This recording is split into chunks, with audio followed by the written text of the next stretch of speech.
Yo pues ya llevo varias semanitas de inicio. Ustedes saben que cuando estemos en clínicas nos vamos a ver más seguido porque en clínicas hay varias bioéticas. Entonces con los chicos de clínicas ya habíamos iniciado hace algunas semanas. De hecho con algunos ya estoy casi terminando. Pero pues con ellos siempre que regresaron hice pues como una pequeña momento, actividad, conversación eh, sobre pues lo que pasó, ¿cierto? Para mí es muy difícil retomar como las conversaciones con ustedes así como en un, listo, empezamos el semestre normal o como si nada hubiera pasado. A mí, para mí es muy importante, como les dije desde la primera sesión, pues que conversemos, ¿cierto? Me interesa mucho escuchar sus voces más que pues venir a decirles un montón de cosas que pues que están en los libros o que se pueden googlear y bueno, unas cosas que son relevantes y que yo les hago digamos, un resumen y se los cuento tratando de hilarlo a un discurso que va en el semestre, pero pues esas son cosas que están ahí. Sin ustedes o sin la conversación con ustedes, pues es muy difícil como, pues como tener hilar, digamos, mucho mejor los temas que están ocurriendo. Y pues evidentemente, después de todo lo que ha ocurrido en el paro, de todo lo que ha ocurrido, digamos, en la universidad a nivel nacional, pues hay muchas cosas para reflexionar y sería muy loco o un poco, sí, no muy coherente tener una clase de bioética sin poder conversar siquiera de todas las cosas que ocurrieron y de todo lo que pasa en el paro, que sé que todavía no es una discusión agotada, sino que pues evidentemente por el tiempo, por la prolongación de las cosas que han ocurrido, pues tiene que cambiar y transformarse en una movilización distinta, porque pues se van agotando también las medidas y al agotar las medidas también se agota el discurso, se agota la conversación. Sé que también en la universidad han ocurrido cosas, pues, en esta última semana no muy agradables y que van además como para a mi modo de ver muy respetuosamente en detrimento como del discurso y de lo que se quiere lograr con las movilizaciones estudiantiles. Creo que lo hablamos en algunas clases al inicio, cuando les contaba yo y les hacía además también alusión a los movimientos estudiantiles de los años 60, de los años 70, que siempre han sido muy fuertes y que han logrado transformaciones sociales muy importantes debido a que han sido muy organizados y que han tenido sus ideas muy claras y que han en algunas ocasiones tenido que utilizar medidas muy fuertes, pero no sin que haya detrás de ellas un discurso, una argumentación, una cosa como muy fuerte. Y a veces pues ve uno carencia de esas argumentaciones y de esas eh, sentimientos detrás de algunas acciones que pues que se ven en la universidad, concretamente pues en las destrucciones que han habido pues ahí en los bloques, en ciencias básicas y bueno, en muchas situaciones. Entonces, pues sí, ese es el panorama que tenemos. Además, de ayer salió pues el comunicado así como un poco miedosito. Entonces, pues ahí tenemos nuestras circunstancias. Me gustaría que dedicáramos un ratico a conversar. Si quieren como expresar alguna cosa, contarme algo, pues están abiertos. Después, entonces, vamos a tratar de reorganizar el semestre porque yo estoy más perdida que quién sabe quién y como retomar el hilo de las conversaciones para que podamos darle finalización a la asignatura sin ningún inconveniente. Entonces les dejo el espacio, quieren conversar algo, quieren contarme algo, cómo les fue haciendo paro, eso a veces no, habrán algunos nuevos y que nunca habrán hecho paro.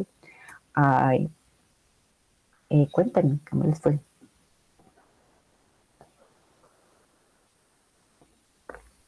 o cómo se sienten, o cómo se sintieron, cómo se sienten ahora,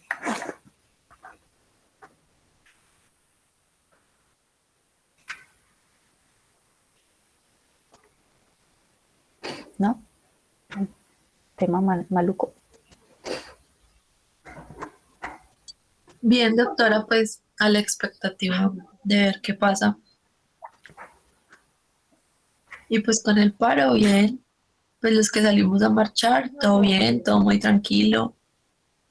Eh, pues las cosas no se tornaron malucas. Se dieron unas movilizaciones, unos plantones y muchas actividades muy chéveres. Entonces, pues nada, todo bien. Excelente.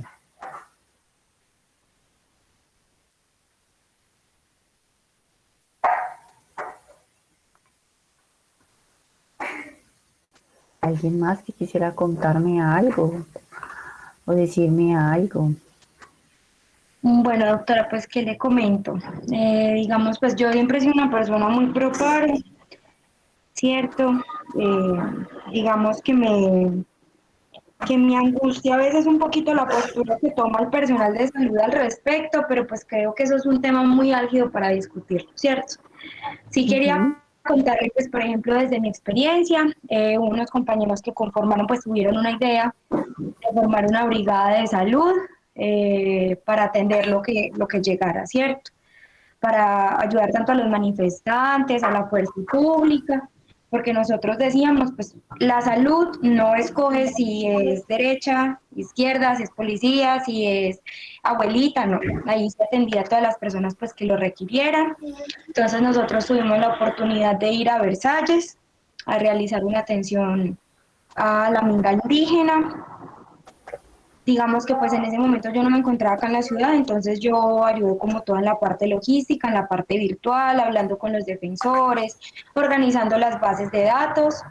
Pues lo que me comentan fue una experiencia muy valiosa porque pues trabajar con comunidades indígenas es complejo, eh, por las creencias que ellos tienen, porque nosotros nos ven, o sea, ellos ven el mundo muy, es de los blancos, ¿cierto? Los blancos nos quitaron el territorio, los blancos nos han quitado la identidad, los blancos nos quieren imponer su sistema de salud, entonces estamos reacios con ellos, ¿cierto? Entonces, bueno, ellos fueron, se presentaron, hicieron como la declaración de que ahí era territorio ancestral, nos explicaron cómo era la cosmovisión pues de todas las comunidades indígenas que habían allí. Ellos fueron yendo, se les hizo intervención psicosocial, se les tomaron historias clínicas, se hizo seguimiento y bueno, digamos que en esa parte hemos aprendido mucho con la brigada, hemos conocido muchas personas. Después tuvimos otra actividad en el barrio Las Colinas, creo que se llama. También hicimos como un seguimiento a las comunidades indígenas que están allí asentadas. También tuvimos la oportunidad de trabajar pues, con raizales, con población desplazada. Pues nos dimos cuenta que la verdad es difícil. Había muchas personas que nos decían, llevo 15 años sin ver a un médico, una paciente con un sea de útero, pero o sea, el abdomen hiper mega distendido, como con 86 años la señora, un sangrado súper profuso que ya no se podía mover y decía, a mí nunca me hicieron tratamiento porque no tengo los recursos para moverme a la ciudad. Es la primera vez que alguien habla conmigo, que me pregunta cómo me siento respecto a esto, que yo me levanto todos los días y siento que es mi último día. Y lo único que puedo decirles a mis hijos que los quiero y no puedo hacer absolutamente nada por ellos. Entonces, digamos que hubo algunos casos que a mí me impactaron mucho como ese y me sentí, sí, me sentí muy, muy triste. Pues digamos que acá en la universidad hubo un día en que hubo una manifestación muy feita. El SMAT entran varios de mis compañeros que estamos pues en disponibilidad para ayudar. Pues nosotros lo que sí hicimos fue como asesorarnos con un grupo de abogados, con la primera línea jurídica, para que pues de pronto para evitar, como hay varias personas que tenemos tarjeta profesional, entonces como para evitar eso de hay algo legal, hay algún problema en el marco de la atención, si de pronto estamos y nos van a colocar un comparendo que porque estamos por fuera de los horarios, entonces como diferenciar que es la brigada pues de salud, que nosotros no estamos haciendo el proceso de manifestación. Pues la verdad sí fue muy feo porque cuando entraron los gasearon, atendieron a una niña que estaba entrando en paro respiratorio por los gases lacrimógenos. y es muy complejo. Es una situación muy compleja porque habían personas infiltradas, entonces esas personas infiltradas tratando de ayudar, entre comillas, lo que estaban haciendo era saboteando el proceso, entonces estaban echándole a las personas orina en la cara, que para disminuir lo de los gases lacrimógenos, les estaban echando gasolina. Entonces, claro, como esa tensión así hizo todo el proceso mucho más caótico, y hace poquito tuvimos una intervención, pues como las personas de la Brigada por Psicología, porque habíamos tenido demasiadas experiencias como muy dolorosas en lo del paro. Pues digamos que es muy difícil todo eso del abuso de la fuerza. Efectivamente, pues ninguno de nosotros está de acuerdo. Y pues ahora tenemos la oportunidad de hacer una brigada con los chicos que están acampando. Hay varios chicos que tienen cosas que necesitan remisión médica, pero no quieren. No quieren, no quieren, no quieren porque les da mucho susto. Y me parece increíble cómo uno puede llegar a tenerle miedo a profesionales de salud pensando que le van a hacer a uno daño, que lo van a exponer. O sea, indiscutiblemente que hayan hecho bien, de que hayan hecho mal, que las razones estén allá, o sea, que estén allá en la universidad por las razones que no son. Me parece increíble cómo una persona le puede coger miedo al personal de salud por me va a acusar, me va a decir, me va a juzgar. Entonces, digamos que para mí ha sido una experiencia muy valiosa. He conocido muchas personas que me han aportado mucho en el proceso. He aprendido muchísimo de salud. Entonces, para mí, pues el paro ha sido una experiencia más bien agridulce. Uy, Carol, muchísimas gracias por contarme a mí. No sé si los demás pues como que conocían lo que están haciendo los otros compañeros, porque pues yo sé que no todos participan de manera igual y no todos estarán de acuerdo también con algunas cosas. Me parece muy, muy interesante y muy bonita la experiencia que estás viviendo o que están viviendo los compañeros que están participando, pero también muy dolorosa, como lo dices, porque pues hay muchas eh, cosas que no se pueden hacer, cosas que no se pueden cambiar, cosas que no se pueden intervenir, más en el marco de una situación así como dentro de lo que no es nada normal ni dentro de los parámetros ideales, sino que simplemente pues es una situación que está dándose así de manera muy difícil. Yo pienso que hay mucha polarización de todos los lados, o sea, hay puntos demasiado extremos de un lado y del otro que hacen que pues que la situación sea más difícil de conversar, o sea, más difícil de llegar a acercarse un poco y claramente pues sí vemos que el miedo no es solamente paranoia, sino que es miedo justificado, pero que también tenemos que pensar, ¿y entonces qué vamos a hacer? ¿Cierto? Porque pues no nos podemos quedar, no sé, encerrados en la cueva sin poder conversar con nadie o defendiéndonos todo el tiempo. Tenemos que llegar a una situación de resolución. No podemos seguir peleando, por ejemplo, no podemos seguir eh, confrontando, sino que hay un momento, llegará un momento en el que habrá que negociar o habrá un momento en el que habrá que ceder de todos los lados. No estoy diciendo de solamente que los estudiantes tengan que ceder, habrá una situación en la que algunos tendrán que moverse y tendrán que transformarse. Eh, cuando estuvimos como en la parte más álgida del par y todo eso, tuvimos también algunas discusiones, desafortunadamente no en la universidad, sino con otra universidad, precisamente sobre la misión médica y la importancia de entender cuál es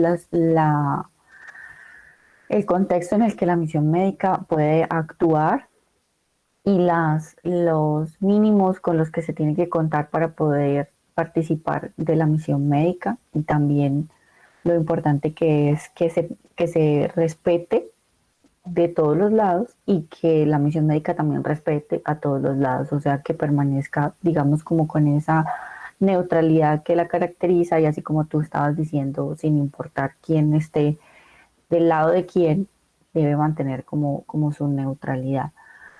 Eh, Siguen las situaciones como complejas y y uno siempre tiene muchos sentimientos encontrados, o es mi punto, o mi caso particular, pero tendremos que salir de alguna u otra manera de esta situación. Digamos que no podemos seguir eh, dándonos pata o dándonos puño o gaseándonos, no podemos seguir como en esa misma escalada, y creo que pues que por ejemplo viendo la situación de lo que está pasando en otras ciudades, que ha sido muy fuerte también, eh, pues hay un momento en el que hay que sentarse a negociar, hay que sentarse a conversar con los que quieran conversar, y poder como transformar. No quiere decir abandonar tampoco. Por eso, por ejemplo, me parece importante que uno siga conversando sobre esto, que no quede como, ay, bueno, sí, ya pasó y ya todos seguimos normales, sino que al contrario, pues uno tiene que seguir hablando, tiene que seguir conversando, porque el país continúa necesitando de las discusiones que estamos teniendo y que se han tenido a raíz del paro. El país sigue necesitando que conversemos sobre el sistema de salud, el país sigue necesitando que conversemos sobre, y eso que, para dónde va el sistema, necesita un cambio, y entonces cuál va a ser el cambio y quiénes van a participar en eso, o quiénes van a conversar sobre eso, y nosotros vamos a estar pendientes, o ya se nos olvidó lo, lo que hay que conversar. Bueno, todas esas cosas tienen que seguir dándonos pie para que esto no se agote, sino que al contrario siga siendo una conversación que sigamos teniendo con otras herramientas, y en otros momentos, y con otros, digamos, como con otras estrategias. ¿Alguien más quería como comentar algo, decir algo?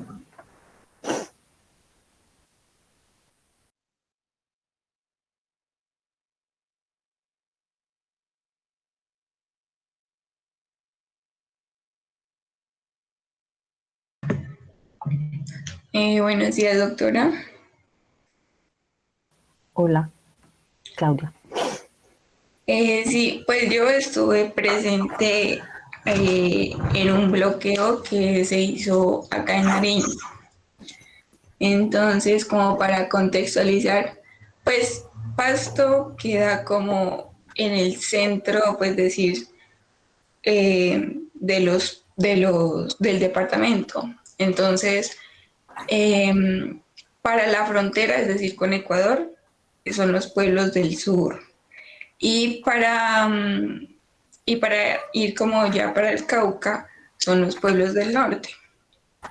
Entonces, bueno, al comienzo se hizo un acuerdo en que los pueblos indígenas fueron quienes cerraron la vía para Ecuador y la frontera y todo eso. Y acá los del norte, que es donde yo estaba, pues estoy, eh, el municipio de Taminango hizo un grupo de jóvenes, pues la mayoría de ahí éramos estudiantes. Entonces nos fuimos a hacer bloqueo a la Panamericana, pero resulta que del pueblo hasta la Panamericana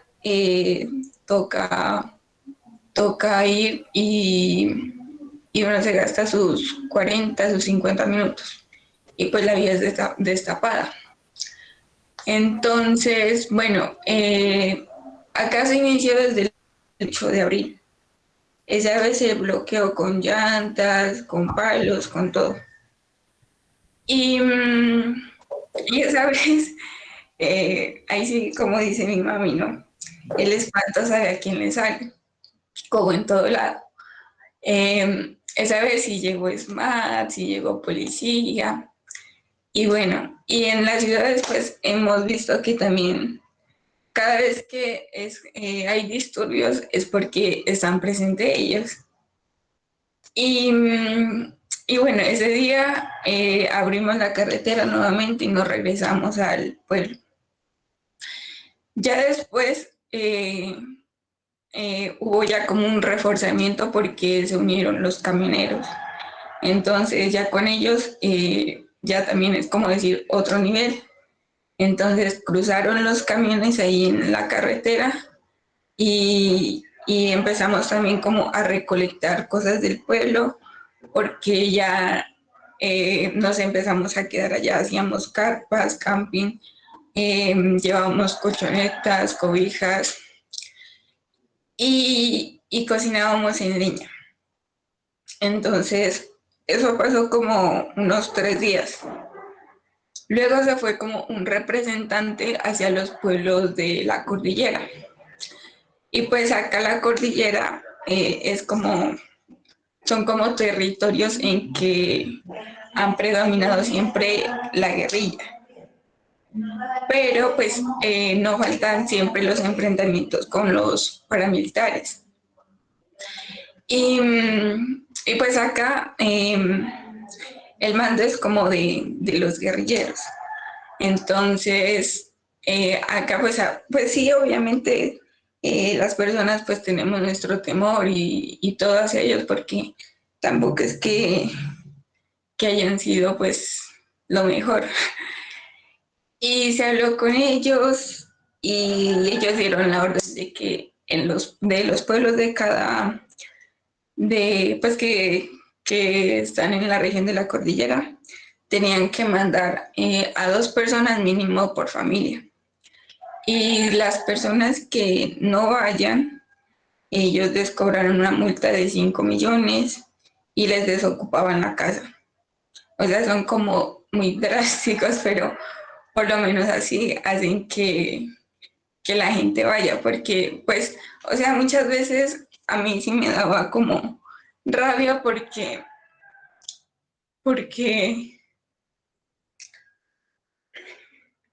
pues mientras uno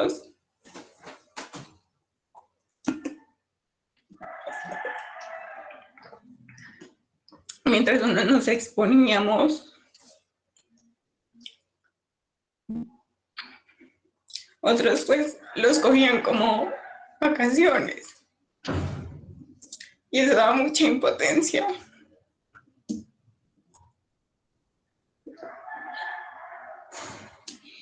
Y pues ya, de ahí, bueno, salieron, hubo como 2.000 personas casi, entonces ya había como mucho respaldo.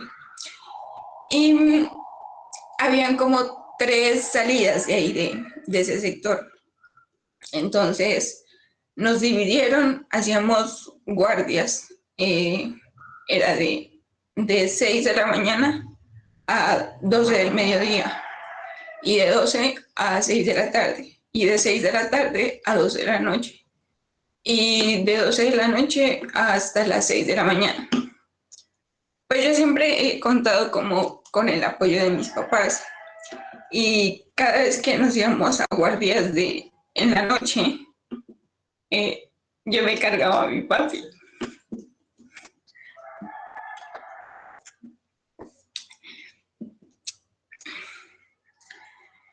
Y,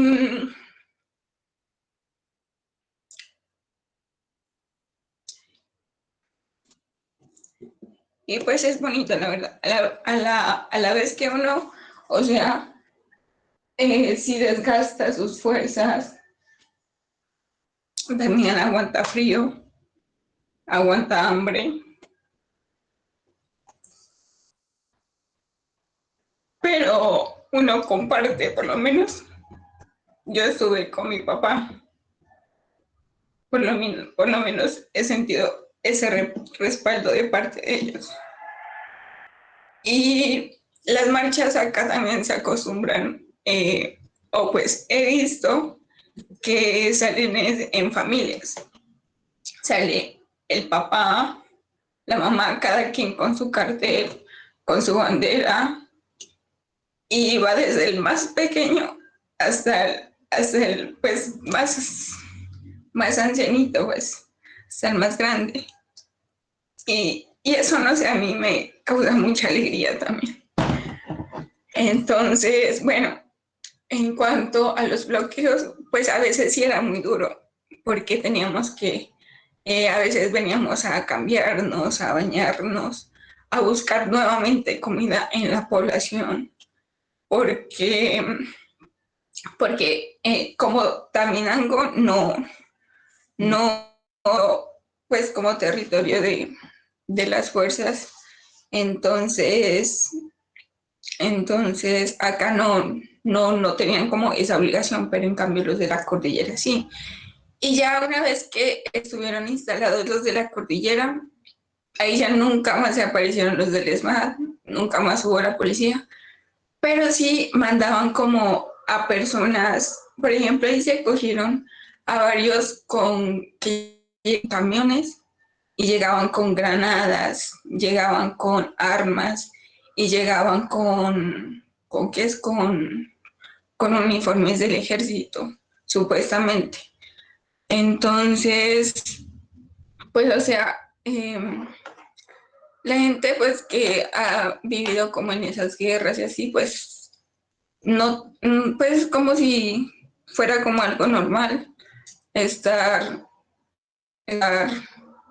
dando órdenes y bueno, eso les amarraron, pues los castigaron ahí. Y, y la verdad, yo no sé qué querían también con esa gente. Pero pues, o sea, sí fue una experiencia bonita porque de una u otra forma se apoyó. Em, estuve con mis papás, conocí a más gente y pues, o sea, nos reíamos de cada cosa porque a veces llegaban con café a las 11 por ahí que ya cogía el frío. O a veces para regresarnos al pueblo nos veníamos también nos veníamos en chivas, en moto, en lo que haya. Y, y, y ya no, pues o sea, sí, yo creo que el joven que no sea revolucionario, no sé, pues es como una contradicción biológica, ¿no? Y yo Es creo cierto, Claudia. que pues yo no voy a señalar ni es nada porque pues no todos tuvimos como la misma crianza, no todos hemos pasado, ni hemos visto, ni nos hemos puesto en los zapatos del otro. Entonces, pues nada, ¿no? Y sí, ahora que también Diosito nos ayude, porque, porque sí, o sea, yo creo que también este ha sido como uno de los paros más duros en los que han habido demasiadas muertes. Y pues no sé, el gobierno en vez de ayudarnos está haciendo más, está haciendo peor las cosas de lo que estaban también antes del paro. Y a veces, pues o sea, a veces en conclusiones también es porque como la gente pues ya anda viendo la realidad, pues también se sabe que las elecciones las tienen perdidas y pues de una u otra forma quieren taparlo eso y hacer pues que no hayan elecciones. Y, y eso pues también. Claudia, ¿y cómo está ahorita la situación? Que ya se supone que pues hay un acuerdo, digamos, de levantar algunas de los bloqueos y algunas de las, eh, pues del paro en general para sentarse como a dialogar. ¿Cómo está allá en Nariño esa situación? Pues acá los bloqueos se levantaron fue porque hubo una mesa de negociación con el gobernador de Nariño Ujú. y luego llegó el viceministro, creo que era, no recuerdo bien. Entonces había tanto mesa regional como mesa nacional. Entonces se abrieron los bloqueos porque la mesa se la instaló en paz. Entonces, hasta ahorita todavía están supuestamente en negociaciones, Ujú. pero pues como a raíz de que están habiendo como incumplimientos, pues como que están nuevamente convocando para querer cerrar vías, pero pues Ujú. en sí no. Y pues en Pasto sí también salimos a marchar y nada, pero pues también como le digo, ya al final siempre se, siempre se presentan disturbios es porque llega el ESMAD y ya empiezan a provocar. Y ya, pero o sea, Pasto también se ha caracterizado por tener unas marchas culturales, porque pues acá no sé si sepan que se celebran pues los Los carnavales carnavales. de blancos y negros y a veces también guardan las cositas de los carnavales y salen Sí. con eso, En las salen marchas también. las sacan. Ajá. Y es súper bonito. Y Ujú. pues como, es que también yo he salido, o sea, yo mejor dicho, no me he perdido ningún paro. Entonces, he comparado como las marchas de Armenia y he estado en las marchas de acá. Y pues obviamente es muy, muy distinto, porque en Armenia Como pues todo. sí, casi no se siente. Pero en cambio acá, o sea, sale hasta la población, no solo son estudiantes, como le digo, salen las familias enteras, los vendedores van ahí. Y acá nos parecía muy chistoso porque acá hay una bebida que se llama chapí y es Ujú. como, es una bebida regional, pero es hacia la larga, pues emborracha, entonces la gente va vendiendo eso también, a veces van tomando y así. O sea, es algo como muy cultural Ujú.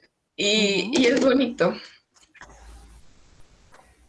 Y en los pueblos más pequeños también lo hacen así, más de estilo carnaval que de, pues de pelear o de así. No, ahora los pueblos salieron fue a Pasto, pues que es la capital, porque como hubo apoyo de FECODE también, Ujú. entonces los docentes se movilizaron a Pasto. Entonces como que la concentración era Pasto, era como Fue irse en a paz. tomar Pasto y ya. Y sí, pues sí, en todo lado salen, por ejemplo, acá en Taminago que sí fueron los docentes los que se quedaban como en el pueblo haciendo marchas y eso, mientras que estudiantes y población de Cordillera nos íbamos al bloqueo. Entonces Ya.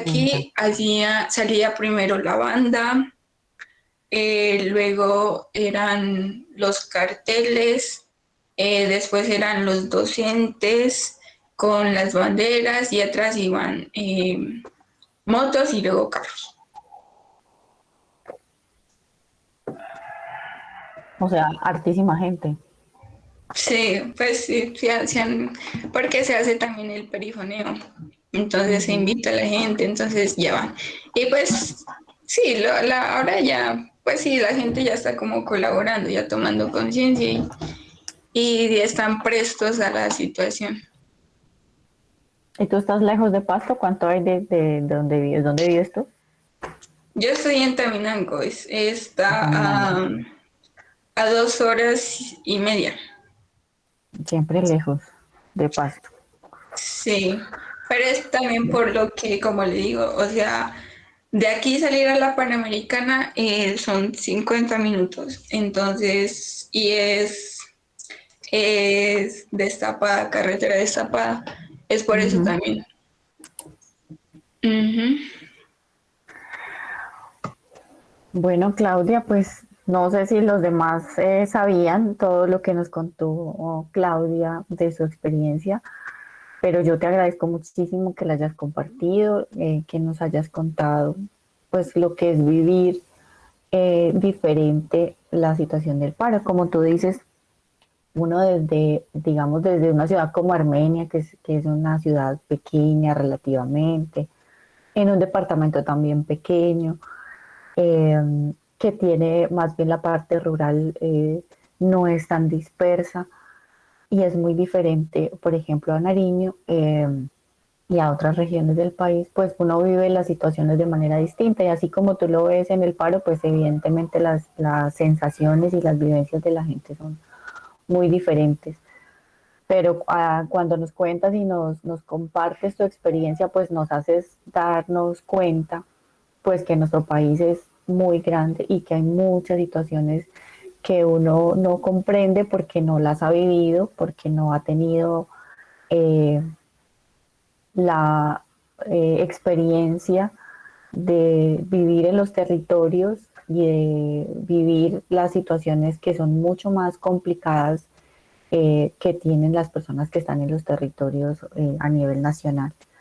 Yo con todo el cariño del mundo a ti y a todos los que han participado y a los que no han participado también, les agradezco muchísimo por habernos representado de cierta manera como personal de salud y como ciudadanos en esas movilizaciones y en esos bloqueos y haberse comido todo ese miedo y toda esa angustia.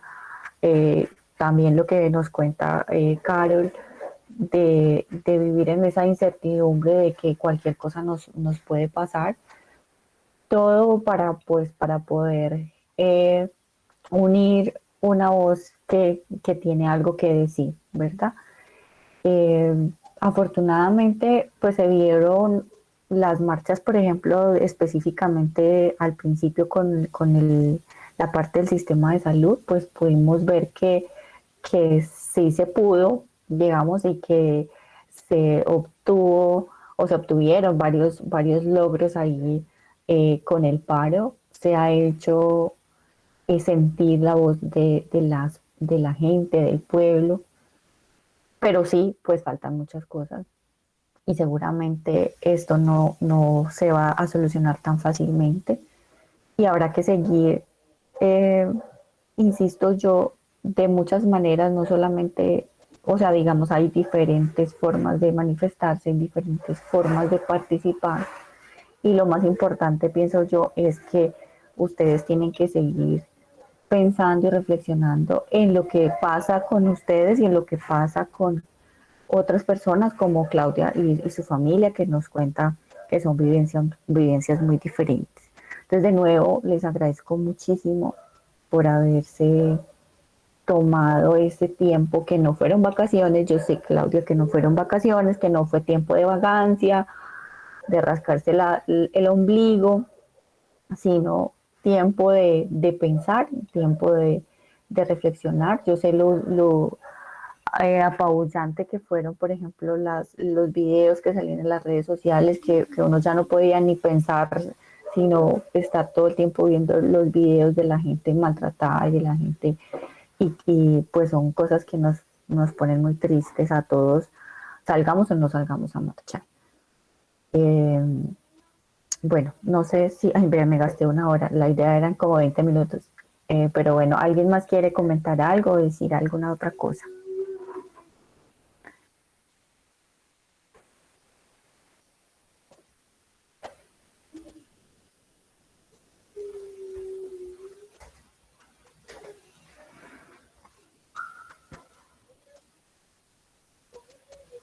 Bueno, entonces, muchas gracias también pues por estar este ratico y entender que es importante pues conversar de esto. Digamos que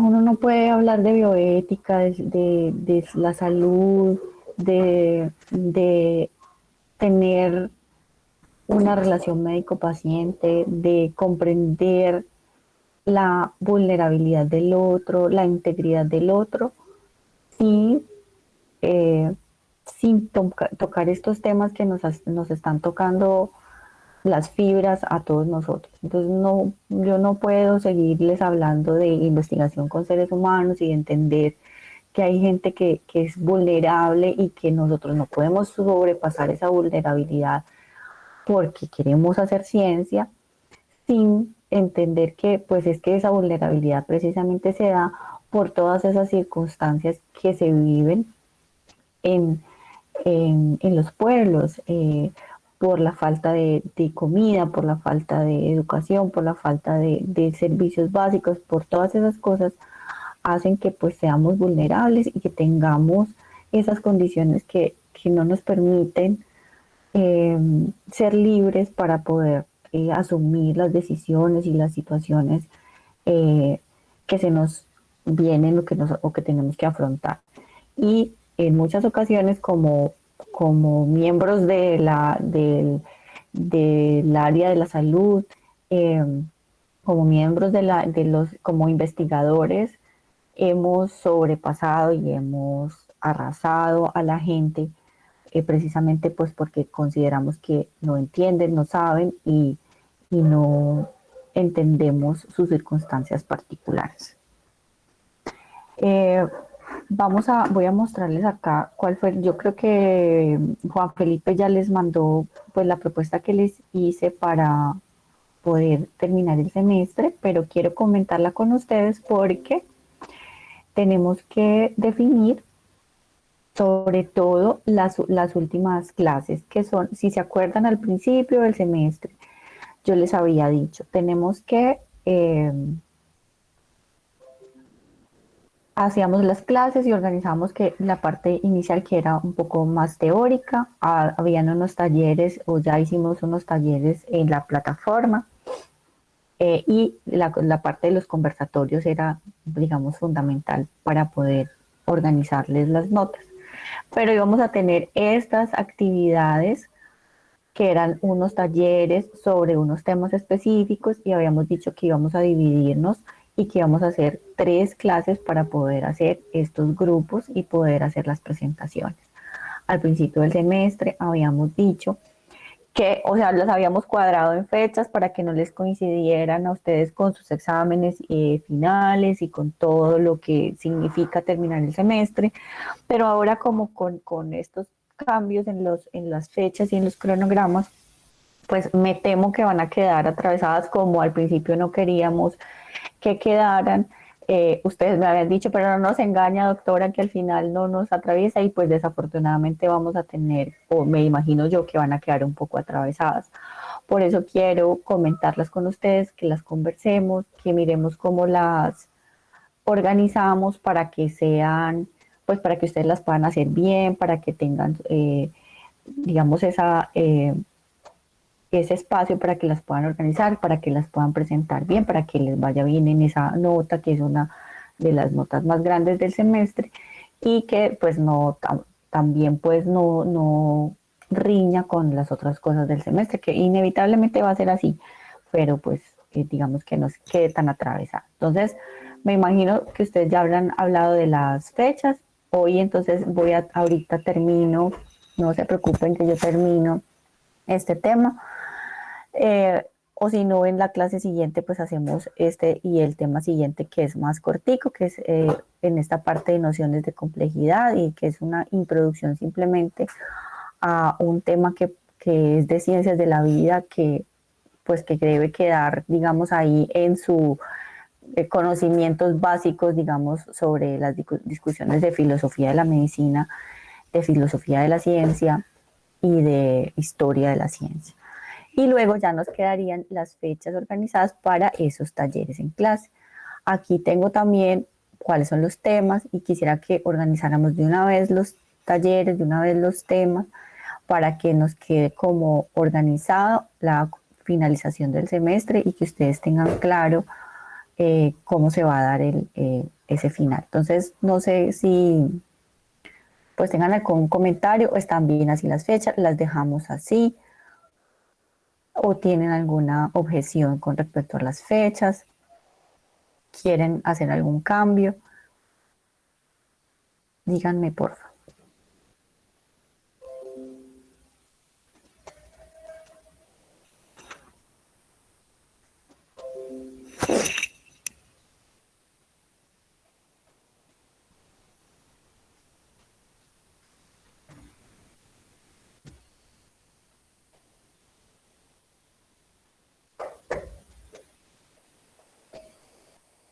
¿No?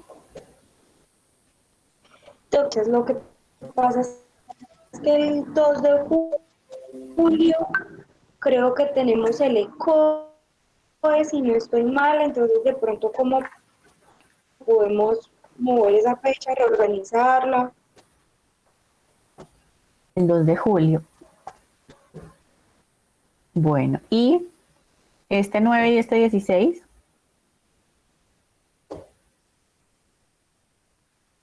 Porque ustedes van hasta el 23, pero el 23 es ya con notas y todo, ¿cierto? Entonces es muy lejos dejarlo para la siguiente semana. Dime, señor. Todo. Ujú. Entonces,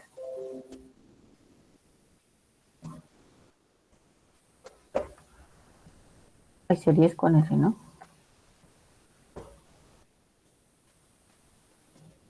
¿El qué? El otro es el 16, pues, aquí no es.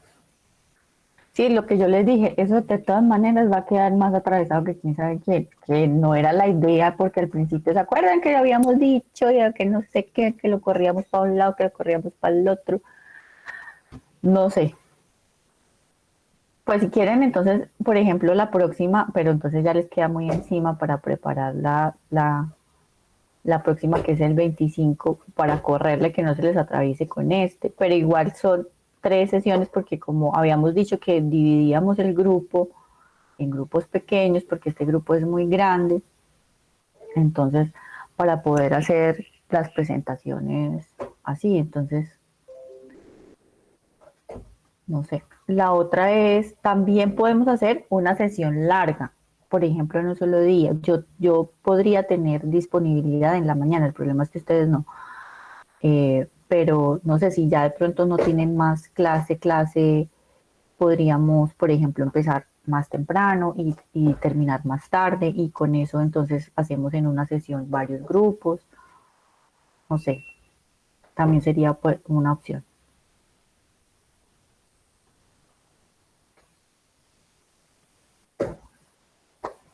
Ujú.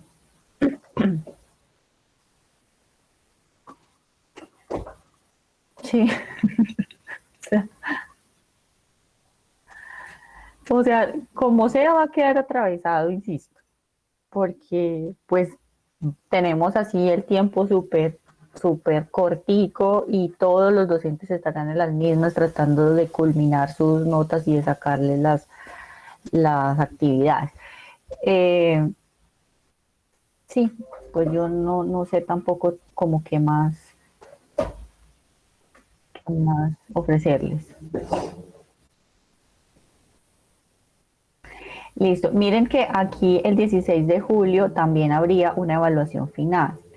Esta sí se puede correr porque las evaluaciones que yo hago son en el Moodle y es simplemente que pactemos una fecha, yo les abro el cuestionario, ustedes contestan el cuestionario, les dejo una hora para el cuestionario, en una hora fija pues y todos lo presentan en esa hora, y listo. Entonces esa sí se puede mover y también como el cuestionario lo califica automáticamente, entonces pues ahí esa sí se puede mover para cualquier día de la semana siguiente, o bueno, obviamente no para el 23, pero no sé, o antes, si quieren, o lo dejamos ese mismo 16, pero no no sé, a las 2, a las 3, a la 1, como quieran.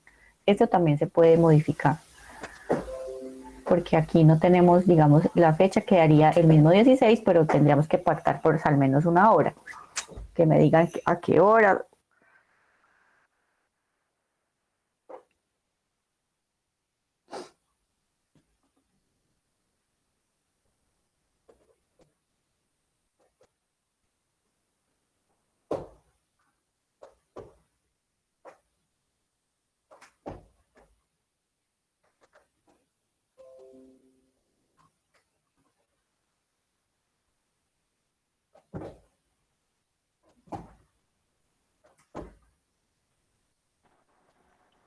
Doctora, ¿y será que pues en el transcurso de lo que vamos avanzando podemos como cuadrar la hora y todo para ese día, pues mirando a ver cómo va evolucionando lo del semestre?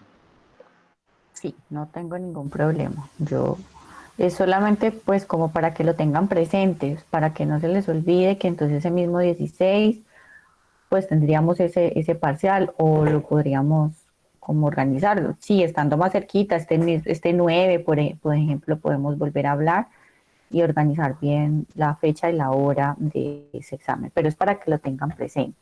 Es un examen como les digo, en la plataforma, en el Moodle. Yo normalmente hago más o menos 10 preguntas.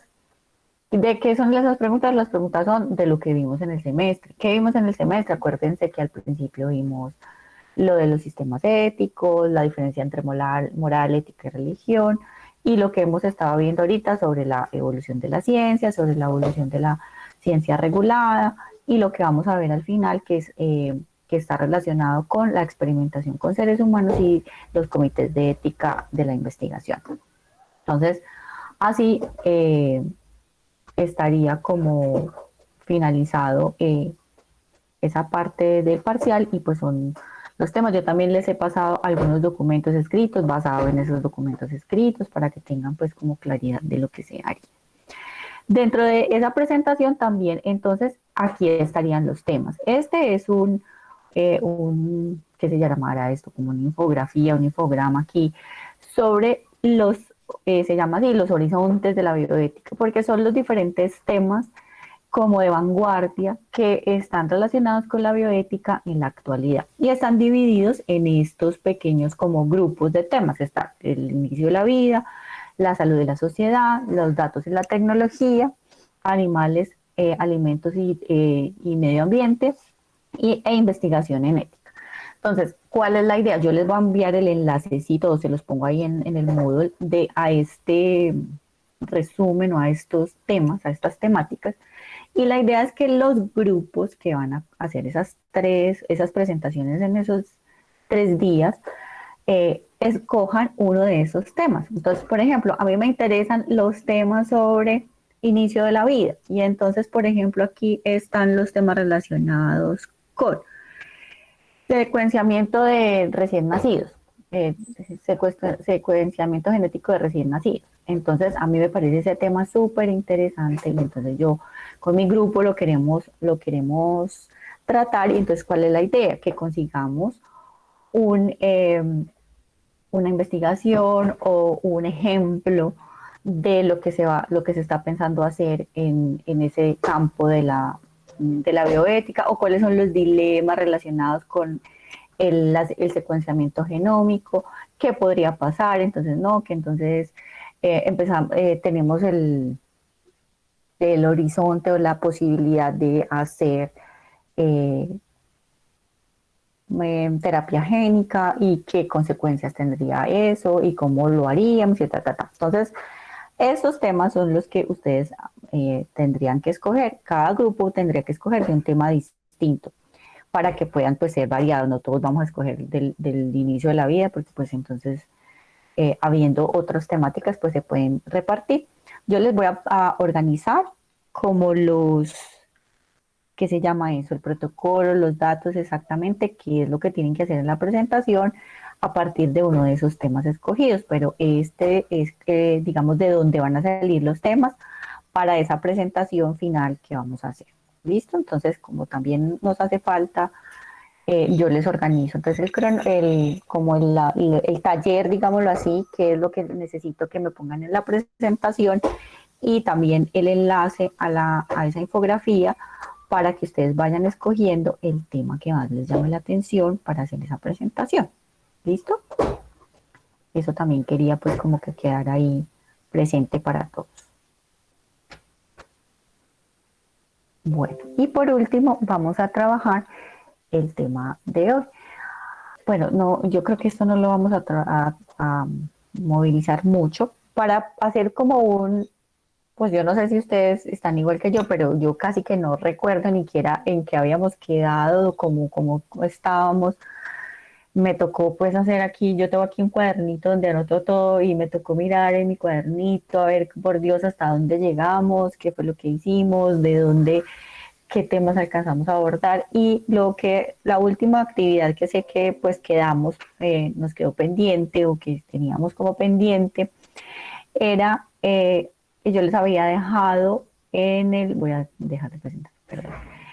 Yo les había dejado en la plataforma 3 enlaces o 3 películas o 3 eh, sí, películas, para que las miraran y para que hiciéramos una conversación sobre esas películas y a raíz de esa conversación con esas películas, como cerrar el tema de digamos, de ese tercer momento de la ciencia que está relacionado con la ciencia regular. Entonces, para recordar un poquito, al principio vimos, eh, al principio de este segundo bloque del semestre, el primer bloque del semestre, vimos todo lo que era relacionado eh, con moral, ética y con la parte de sistemas éticos, ¿cierto? Y en este segundo momento vimos un poquito de historia de la ciencia. ¿Se acuerdan que al principio vimos que la ciencia se convirtió en, entre comillas, la flecha del progreso, y esa flecha del progreso nos ayudó a hacer unos avances increíbles en ese proceso de conocer el mundo, de saber y de entender muchas cosas? Eh, pero también en ese proceso pues tuvimos desafortunadamente situaciones que empezaron a desgastar la parte de la ciencia, y precisamente nos dimos cuenta, por ejemplo, lo que se conoce como el hito de la pérdida de la inocencia de la ciencia. En ese hito de la pérdida de la inocencia de la ciencia, hicimos ese taller respecto a tres situaciones particulares que eran el proyecto Manhattan, la catástrofe de Chernobyl y el desastre de Bhopal. Hicimos un conversatorio sobre eso y nos contamos entre nosotros lo importante que fue ese momento histórico para entender que la ciencia no era neutral del todo, no era pura del todo, y que necesitaba también de la intervención de la sociedad. Ahí vamos, más o menos nos quedamos en esa intervención de la sociedad con respecto a la ciencia, y nos quedamos en que cómo va a intervenir la sociedad a esa parte de los estudios con personas, sobre todo en ese avance en el área, por ejemplo, de la medicina, de la psicología, de todas las ciencias que están involucrando los seres humanos, y en esa necesidad de empezar a investigar precisamente incluyendo seres humanos.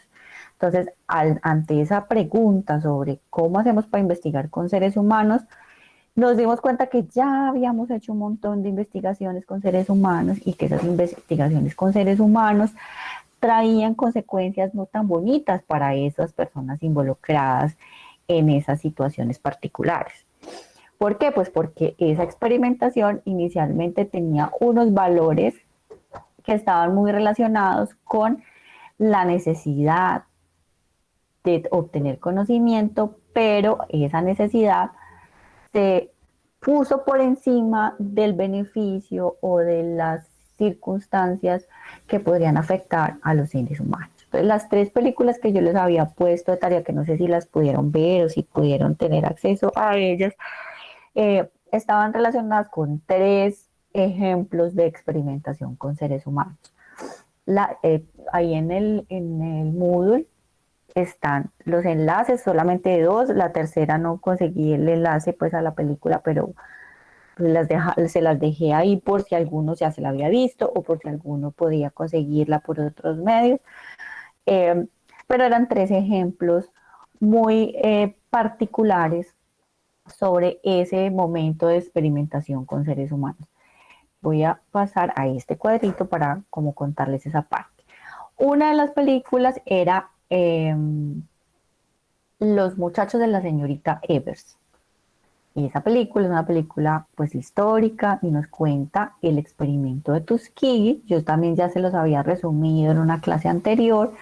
Les había contado que era un experimento que dura todos estos años en esta línea del tiempo, lo podemos observar, 40 años, y en donde se toma una población vulnerable, que es una población afrodescendiente de los Estados Unidos, que tiene una particularidad además social en ese momento histórico del país, que están bajo las leyes que se conocen como las leyes de Jim Crow, y que hacen que haya una segregación de la población afro con la población blanca de los Estados Unidos.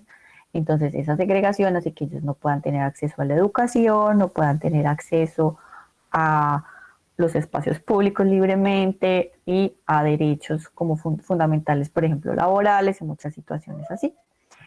En ese marco, en ese contexto social, se da este experimento que relata muy bien y muy detalladamente la película. Si alguien se la vio, este es el momento de comentar. Si no se la han visto, por favor revisen la plataforma, ahí está el enlace. La película pues es así viejita y además es un drama, pero pues de pronto a algunos de ustedes les gusta, se sientan y lo ven en la casa o en 2 horitas que tengan de receso, que yo sé que no las hay, pero para poder mirar cuál es esa situación del experimento de Tuskegee. Durante esos 40 años pues pasa de todo en el mundo y en la ciencia. Pero pues tenemos claramente el contexto de la Segunda Guerra Mundial, que lo comentamos también en clase. Aquí en esta línea de tiempo está el inicio del uso masivo de la penicilina, porque como se muestra en la película, este experimento al inicio pues no contempla el tratamiento para sífilis porque no existía un tratamiento adecuado para la sífilis, pero a partir de esta época y en adelante ya sabemos que se puede tratar la sífilis. Sin embargo, a los participantes del estudio no se les da el tratamiento indicado porque están dentro del estudio y porque pues iba a alterar los resultados del estudio. Entonces ahí nos empezamos a tener algunos conflictos éticos importantes relacionados con qué pasa si durante un experimento me doy cuenta que hay un tratamiento que es tan efectivo que ya no es ético ni siquiera dejarlo de aplicar. Eso pasó un poquito con la vacunación en este momento de la pandemia. Los resultados empezaron a ser tan importantes o tan reveladores que ya empieza a ser, al contrario, no ético administrar esa medida teniendo en cuenta que es tan beneficiente, que es tan, causa tanto beneficio a la población. Eso pasó acá, en este estudio, el experimento de Tuskegee, y a pesar de ello, pues no se les dio penicilina a los participantes. Después ocurren los juicios de Nuremberg, que para los que les gusta la historia, entonces son los juicios en donde se, valga la redundancia, se juzga a los dirigentes del nazi, pues acá por todos los hechos de lesa humanidad, incluyendo la parte de experimentación con seres humanos, y a partir de esos juicios de Nuremberg se redacta el Código de Nuremberg. Creo que nosotros lo alcanzamos a ver en una clase anterior. Yo no sé, por favor recuérdenme, porque insisto, yo estoy como, no recuerdo si lo vimos o no lo vimos.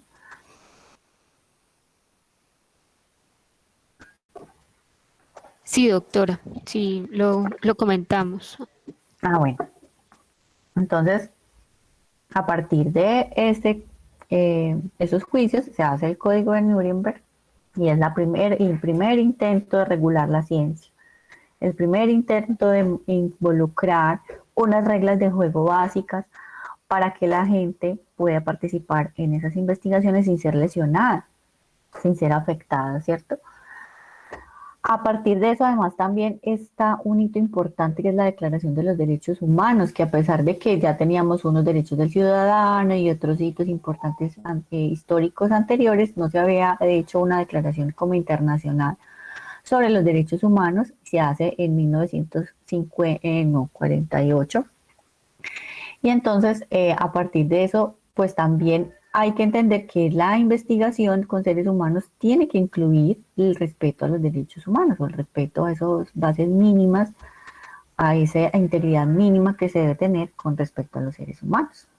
Sin embargo, siguen ocurriendo otros hechos o existen otras investigaciones que siguen lesionando a las personas que van participando en ellas.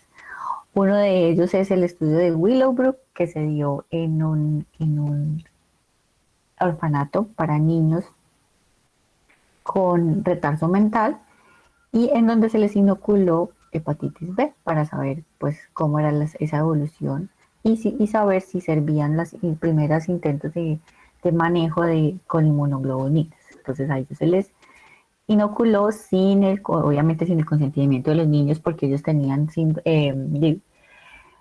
retraso cognitivo y con coacción de los padres, porque a los padres se les hizo firmar un consentimiento, porque aquí desde Nuremberg se tenía que contar con consentimiento, pero ese consentimiento fue coaccionado porque era como les digo, un orfanato donde se recibía a los niños sin cobrarles, y entonces pues si tú no firmabas el consentimiento pues no te recibían a tu niño, y pues necesitabas que te lo cuidaran, entonces pues evidentemente el consentimiento era coaccionado.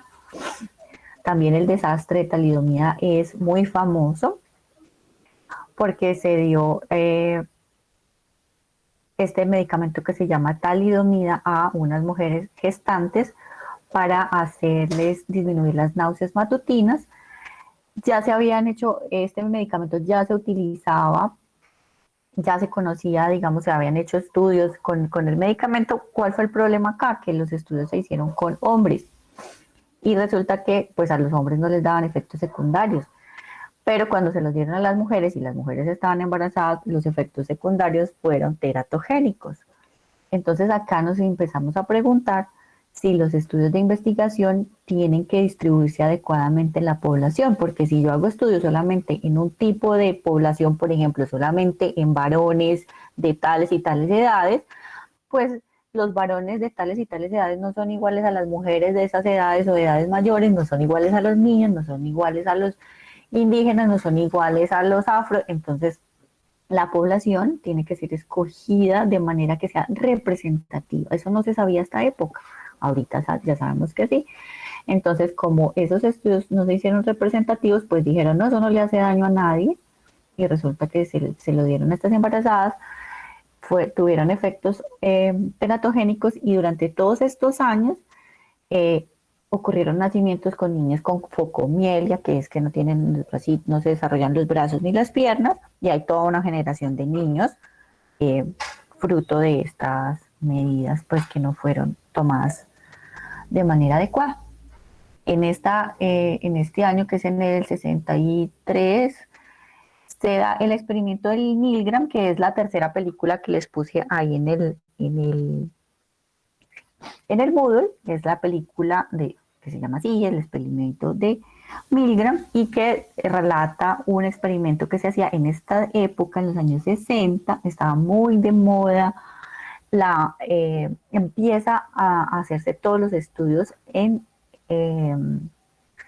psicología, y la psicología tiene un auge muy importante en esa época, porque empezamos como a investigar sobre la mente humana, y todavía no teníamos muchos, todavía no lo tenemos, pero en esa época era súper como importante saber cómo se desarrollaba la mente humana, y si era posible. Siempre existía y ha existido la pregunta de si es posible programar a los seres humanos para que hagan alguna cosa, o desprogramarlos para que no hagan alguna cosa, o sugestionarlos de cierta forma para que actúen frente a los deseos de unos o de otros. Esa pregunta estaba muy de moda, digamos, en esta época, y entonces se conduce el experimento de Milgram, que busca como mirar los efectos precisamente de ese condicionamiento a las personas, o si somos capaces de inducir comportamientos en las personas indeseables para ellos, pero que como estamos ahí como en esa situación de poder,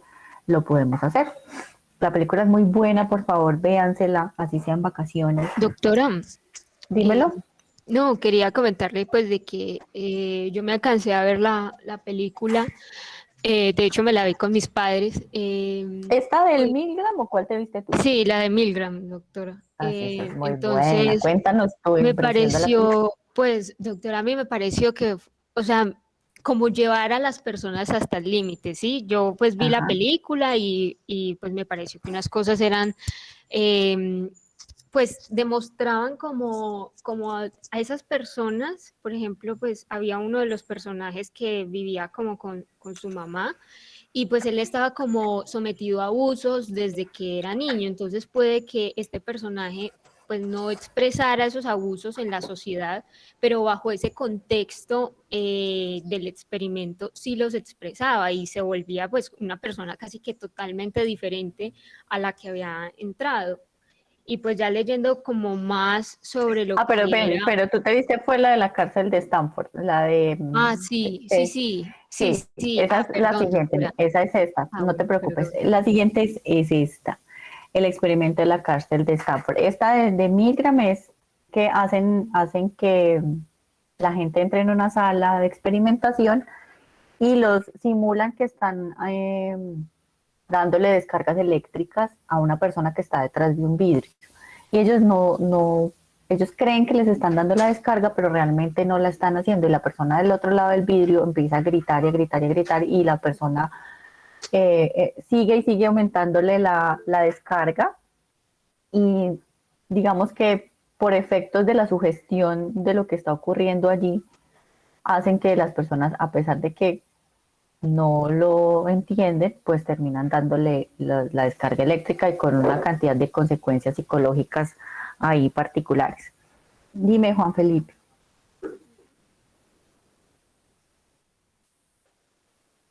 Ujú. Ajá.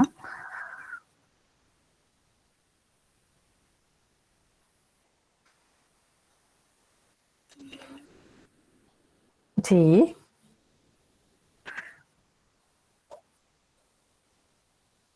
Ujú. Sí.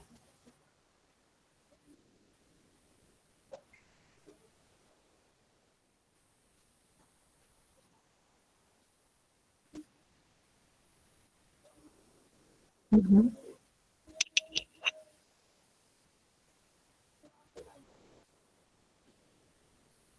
Sí.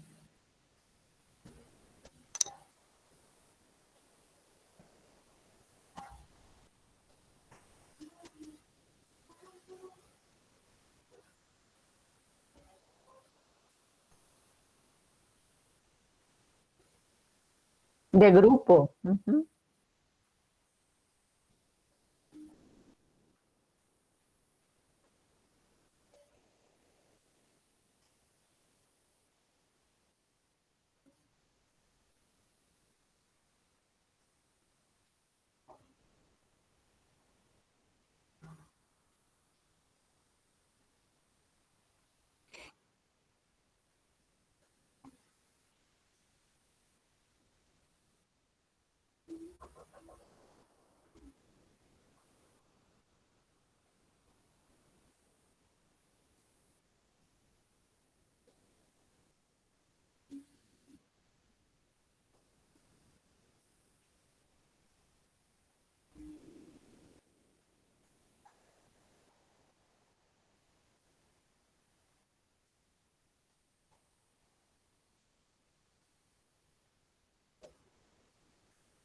Y por miedo también, ¿no?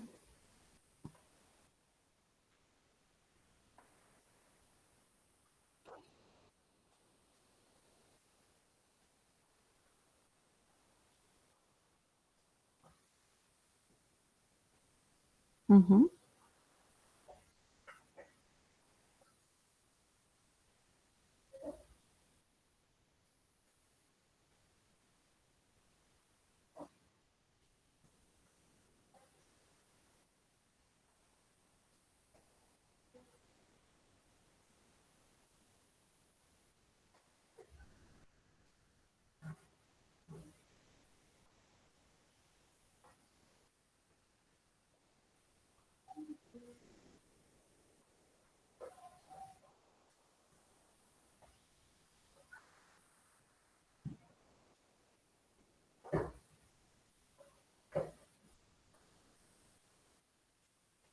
Ujú. Sí, señor. Entonces, ese experimento de Milgram es súper interesante, precisamente, y lo que les decía, porque además en ese contexto estaban muy preocupados porque pudiéramos empezar a crear seres humanos condicionados, y de cierto modo, pues lo hemos hecho. Finalmente uno termina, como dice Juan Felipe, condicionado a, por ejemplo, lo que ve en sus redes sociales, lo que ese círculo en el que se convierte, por ejemplo, la información que recibes, porque como está condicionada por tus gustos, entonces terminas teniendo un círculo muy pequeñito de información que está muy seleccionada para lo que tú quieres ver, entonces confina una realidad que está condicionada precisamente a esas preferencias, entonces hace que digamos no podamos ampliar la mirada y terminemos haciendo lo que en ese punto está como, vale, Laura. Entonces, pues es inquietante y sigue siendo, como dice Juan Felipe, muy relevante. A partir de esos experimentos y de todo lo que está ocurriendo aquí, porque aquí hay un montón de experimentos también que van ocurriendo unos sobrepuestos sobre otros, eh, y teniendo en cuenta que aquí el código de Nuremberg como que no sirvió mucho porque a la gente como que no le parecía que, que fuera como relevante, porque es que eso eran los nazis que se habían vuelto locos y ellos eran los que estaban como haciendo esas investigaciones tan raras. Nosotros los buenos científicos que queremos el bien de la humanidad, pues no estamos haciendo nada malo, sin embargo, siguieron ocurriendo desastres. Entonces se promulga la declaración de Helsinki, que es una declaración de la Asociación Médica Americana, perdón, en donde se estipulan unos mínimos básicos para hacer investigación con seres humanos. Se retoma lo que dice el código de Nuremberg. Yo les voy a poner todos estos códigos y estas declaraciones que son las normatividades en ética en la plataforma para que le echen una miradita. Y en esta declaración de Helsinki lo que hace es decir, vea, a ver, como dijo en el código de Nuremberg, pero vamos a ampliarlo mucho más, vamos a decir que a las personas mínimo hay que preguntarles, porque aquí, como les decía, en Tuskegee ni les preguntaron, en Willowbrook tampoco porque eran niños. Entonces, ojo, hay personas vulnerables que no tienen educación o que no tienen comprensión, entonces hay que preguntarles. Entonces se habla sobre el consentimiento informado y sobre las variantes del consentimiento informado. No puede ser que entonces solamente a los que puedan entender, sino hay que hacer que las personas entiendan para que el consentimiento sea válido. Se habla sobre perdón, la investigación con sujetos sanos, la investigación con sujetos enfermos, las diferencias, los riesgos y los beneficios que hay que tenerlos muy claros antes de introducir una población nueva debido a esta parte del desastre de la talidomida, etc. Entonces, esta declaración es súper importante y marca un hito, miren el año 1964, y esta ha sido renovada hasta la actualidad, o sea, ha tenido diferentes nuevas o agregándoles y transformándoles a medida que también la investigación ha ido avanzando, pero la primera data de esta época. Después, miren, ocurren los movimientos de derechos civiles de los Estados Unidos precisamente por todas estas leyes de segregación que si recuerdan en la historia de la humanidad, que es muy importante conocerla, pues estos movimientos de los estudiantes que lucharon por esa ganancia de los derechos civiles, hacen que entre todas las situaciones y digamos las reivindicaciones que tuvieron ellos, se entendiera lo que pasó aquí en Tuskegee y hizo digamos, fue la oportunidad para que se conociera a nivel internacional qué era lo que había pasado con estas personas que llevaban 40 años ahí en un estudio de investigación y lo pudieron sacar a luz más o menos en los años, en el 72, y a partir de eso se promulga el informe Belmont, que es el primer informe que habla sobre principios mínimos de investigación, y a partir de este informe Belmont es que hablamos de 4 principios básicos para tener en cuenta la investigación con seres humanos, los famosos 4 principios de autonomía, beneficencia, no maleficencia y justicia. Entonces, en este año, en el 72, se sientan las bases para empezar a hablar de ética de la investigación con principios y bioética en la investigación y bioética en la parte clínica. Entonces es un hito muy importante. Y antecitos, entonces está el experimento de la cárcel de Stanford, que era la otra película, la que se vio Laura Marcela, que es súper buena también, es súper fuerte también. No sé qué habrán dicho tus papás de haberse visto la película, porque es muy fuerte. Esa es la película que es basada en hechos reales. Ahora sí, Laura, si quieres contarnos lo que profundizaste y No, de la doctora, pues mis película, los papás hechos reales. les gustó la película, la verdad les gustó, y más porque era pues como la percepción, como le mencionaba doctora, de cómo pues llevando como una persona a ciertos límites pueden salir cosas como desagradables de Ujú. ellos. ¿Sí? De hecho, pues investigando un poco más sobre la película, porque me dejó como inquieta, en ese Sí. punto, pues yo leí que, por ejemplo, la persona que estaba dirigiendo la investigación, pues el señor creo que era como el decano de una facultad de De psicología, de psicología. psiquiatría, creo, Ujú. y él se involucró tanto en el experimento que terminó siendo como el que dirigía la cárcel y de hecho llegó un punto donde él no distinguía, donde él decía que él no distinguía qué era el experimento y qué era su vida fuera del experimento. Y que de hecho hubo una persona que tuvo que llegar de forma externa a decirles, tienen que parar porque esto se está saliendo de Ujú. las manos. Entonces era muy interesante cómo, pues, cómo se veía como toda esa relación de las personas que pueden ser como sometidas bajo ciertas circunstancias, como a corromper lo que la persona en teoría era, porque a ellos les hacían unos exámenes psicológicos y pues de salud y todo antes de entrar al experimento. Entonces, la verdad a mí me gustó mucho porque se ve como las personas de pronto llevadas hasta ciertos límites pueden tomar y pueden como violar esos propios principios que pueden tener. Ujú.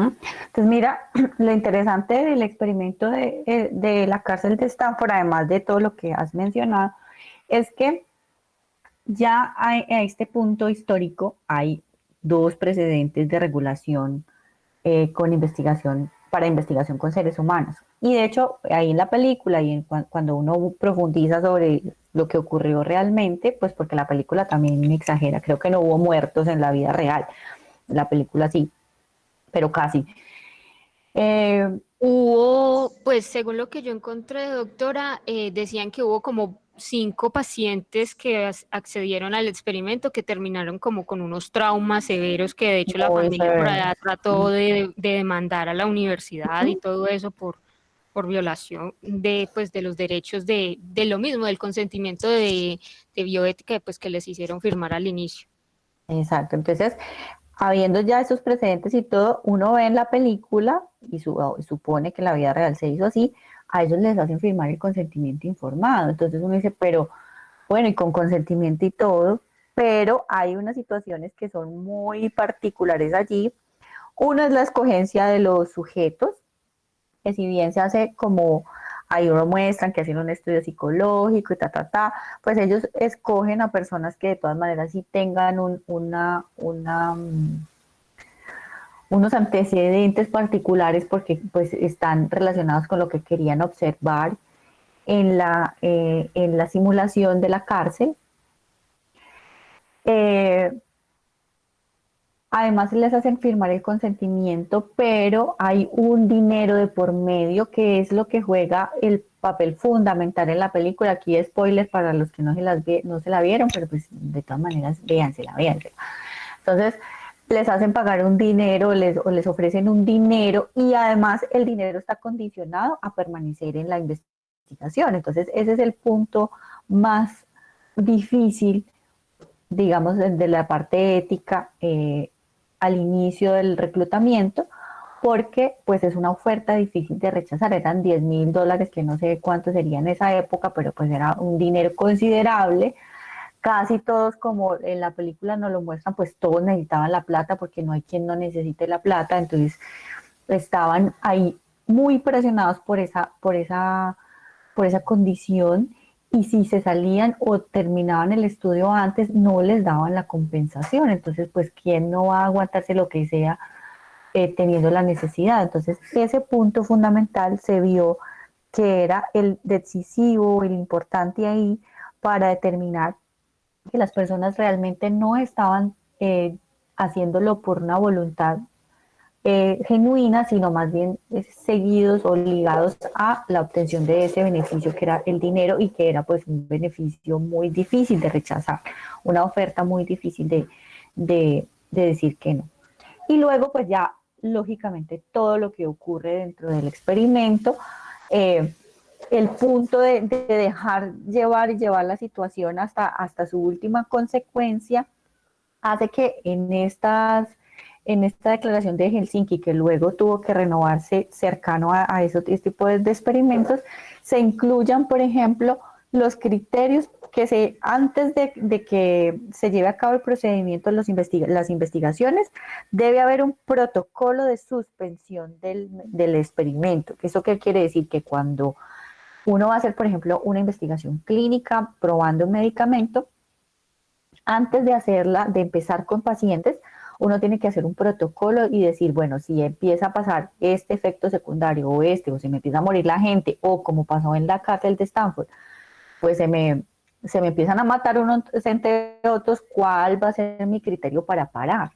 ¿Hasta dónde voy a dejar llevar el experimento? ¿Hasta las últimas consecuencias? ¿O voy a empezar a tener unos criterios para decir, tengo que parar la experimentación cuando empieza a ponerse en peligro la vida de los sujetos participantes? Entonces, ese hito es fundamental aquí en la cárcel de Stanford. Ahí no se tenía eso muy claro, y entonces lo que hicieron fue, no, pues se van a matar ahí, pero pues estamos haciendo el experimento, esa es la idea. Y tienen que ser 10 días, entonces 10 días serán. Y al tercer día ya están todos matándose allá y maltratándose y sufriendo de situaciones terribles psicológicamente, porque quienes estaban jugando el papel de presos, entonces eran sometidos a toda clase de humillaciones, de terror, entonces pues eran unas consecuencias psicológicas que ellos no estaban midiendo y no estaban además preparados para asumir ni para acompañar en el futuro. Entonces esa es otra parte que también apareció importante. ¿Qué pasa con las secuelas de la gente que trabaja en las investigaciones? Si queda con una secuela psicológica, ¿quién responde? Si se acaba el proyecto de investigación, ¿es responsabilidad de quién? Y si esas secuelas son a largo plazo, o si yo me muero dentro de un estudio, ¿quién me responde? ¿Quién responde por mí? Y solo porque en el consentimiento informado dice, no respondemos por eso, entonces eso es válido, que porque yo firmé y dije que sí, o hasta qué punto es válido. Entonces, todos esos hitos nos han llevado a hacer de la ciencia una cosa mucho más regulada, una cosa mucho más sometida a una observación de un tercero. Y esa observación del tercero normalmente es la sociedad, quien tiene la responsabilidad y el deber de estar pendiente de qué es lo que se está haciendo, por qué se está haciendo ese experimento y qué consecuencias a largo plazo se van a tener. Y como sociedad tenemos que participar de esos procesos. Entonces, aquí para acordarnos, entonces habíamos dicho que al principio la investigación era solamente de carácter fortuita, eso quería decir que yo no tenía como un proceso de investigación, sino que el conocimiento iba surgiendo de mi práctica normal. Después viene el segundo periodo de investigación mucho más fuerte, y el tercero, que se conoce como el de la ética regulada, que es el que estamos analizando en este tiempo. Después de la Segunda Guerra Mundial, empiezan a haber todas estas regulaciones en ética, estas declaraciones, que son declaraciones que son firmadas por los países a nivel internacional o refrendadas en los países con sus propias normas de éticas de la investigación. Y entonces empieza a haber como un mismo idioma para hablar en investigación. Y ese mismo idioma hace entonces que todos los que trabajamos en investigación con seres humanos tengamos en cuenta que hay una responsabilidad con lo que yo hago en mi investigación. No es solamente, ay, bueno, pues qué embarazo, allá en la cárcel empezaron a humillarse entre ellos, pero pues yo qué culpa, yo no sabía. que se iban a humillar tan horrible. No, yo sí tengo la responsabilidad de prever ese desenlace y de tratar de que ese desenlace no se dé, o que si es muy riesgoso para mi población, tratar de mitigar ese riesgo. Entonces miren que ya no es investigar solamente, sino que tengo que investigar con una responsabilidad para la población que está accediendo a la investigación. Entonces están, como les mostré ahí en la línea del tiempo, el Código de Nuremberg, la Declaración de Helsinki y el informe Belmont en 1976. Y el último es el de las pautas éticas internacionales de la OMS en 1990, que es como el más cercano a nuestro contexto. Estas pautas éticas internacionales están desarrolladas por la OMS, por el Comité de Investigaciones de la OMS, y están muy centradas en la población vulnerable, porque después de que ya se implementó la ética regulada, se vio que a pesar de que teníamos los códigos y teníamos las normas éticas, pues algunos países no tenían ni idea, y entonces, pues, ¿qué pasaba? Se convertían países maquila de la investigación. Entonces, países que tenían mucho poderío en investigación se iban a países que no tenían ni idea de cómo se hacía la investigación y de cómo se regulaba, y como allá no había normas, entonces se aprovechaban de esa falta de normatividad para hacer sus investigaciones sin tener clara o sin tener consideración sobre la parte ética. Eso pasó, miren, por ejemplo, en Guatemala, en Nicaragua, en muchos países de nuestra región latinoamericana, porque pues nosotros apenas estábamos como tratando de mirar a ver si hacían nada de investigación, no teníamos ni idea, y llegaban de otros países a hacer investigación en nuestro territorio. Entonces el código de Nuremberg, bueno, aquí creo que yo lo había hecho para mirarlo acá. Entonces, exactamente, en el código de Nuremberg estaba, el hito más importante es el consentimiento informado, o sea, hay que preguntarle a la gente. En la declaración de Helsinki, debido al desastre de talidomía que les conté de los niños con focomielia, entonces el hito más importante es que hay que tener en cuenta a los demás involucrados, que las consecuencias a terceros que pueden ocurrir y los consentimientos informados a las personas que no pueden consentir. Y en el informe Belmont, entonces están los principios éticos de la investigación, el respeto de la autonomía, se involucra el consentimiento informado, pero además es un consentimiento informado que tiene que tener en cuenta que hay poblaciones que simplemente no se pueden elegir, porque sus condiciones de vulnerabilidad hacen que sean demasiado sensibles a cualquier riesgo que se pueda cometer. Entonces, cuando tenemos que investigar, por ejemplo, con niños, por ejemplo, con personas que no tienen capacidad para decidir, con personas que tienen, por ejemplo, retardo mental o alguna condición cognitiva, pues tengo que tener muy claro por qué voy a escoger esa población.